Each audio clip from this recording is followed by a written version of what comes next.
आप अच्छे होंगे। आपका स्वागत है हमारे चैनल बीके क्लास फर्स्ट पर। आज हम कक्षा 8 की विषय गणित की प्रश्नावली फर्स्ट के बारे में पढ़ेंगे। पहली प्रश्नावली में परमेय संख्याओं के बारे में बताया गया है। परमेय संख्याएं क्या होती हैं? सबसे पहले हम परमेय संख्याओं की परिभाषा देखते हैं। वह संख्या जिनको p/q के रूप में लिखा जा सकता है।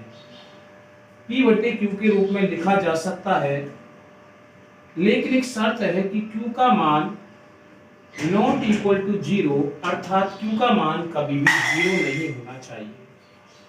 जैसे मैंने लिखा 3/2। 3/2 एक परमेय संख्या है, क्योंकि यहाँ पर p का जो मान है वो 3 है और q का जो मान है वो 2 है।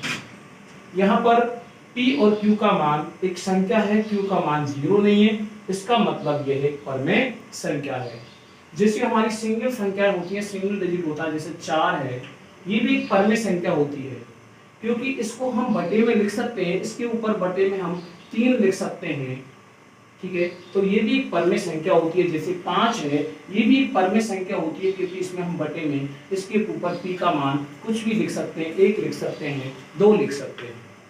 अर्थात परमेय संख्याएं क्या होती हैं? वे संख्याएं जिनको p/q के रूप में लिखा जा सकता है, लेकिन एक शर्त है। क्या शर्त है? कि q का मान 0 नहीं होना चाहिए। q का मान क्या नहीं होना चाहिए? 0 नहीं होना चाहिए।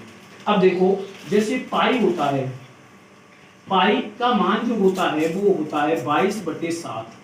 ये भी एक परमेय संख्या है, लेकिन जो पाई होता है वो परमेय संख्या नहीं होता है।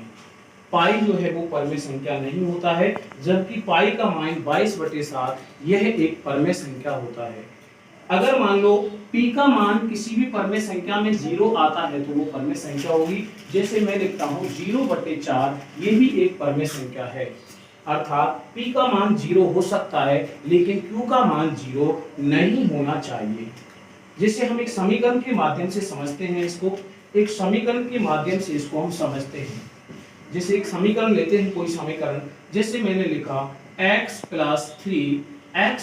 3 बराबर 10। ये हमारा एक समीकरण दिया हुआ है हमारी किताब में। अब इसको सॉल्व कैसे करेंगे? देखो, इसको दो पद हैं। ये x जो है ये कौन सा पद है? चर है या अचर है? ये x जो है ये चर पद है, अर्थात इसका मान बदल सकता है। और 3 और 10 जो है, 3 जो 10 है ये अचर पद है। कौन से पद हैं? ये अचर पद है। तो इसको सॉल्व करने के लिए क्या करेंगे? इसका पक्षांतर, तो x बराबर आएगा, 3 को पीछे ले जाओ, 3 इधर जाएगा तो माइनस का हो जाएगा, तो x बराबर जो हमारा आएगा, x बराबर हमारा आ जाएगा 10 - 3 = 7। अर्थात x का मान 7 अगर इस समीकरण में रखा जाए तो ये समीकरण संतुष्ट हो जाएगा। यहाँ पर हमें x का मान 7 प्राप्त होता है। तो हम इस प्रश्नावली में परमेय संख्याओं के बारे में पढ़ेंगे। आज हमारा इस प्रश्नावली से हमने परिचय किया है, कल इसके सारे सवालों को, नेक्स्ट वीडियो में इसके सवालों को किया जाएगा। Thank you. हमारे चैनल को अधिक से अधिक सब्सक्राइब करें, ज्यादा से ज्यादा बच्चों को शेयर करें।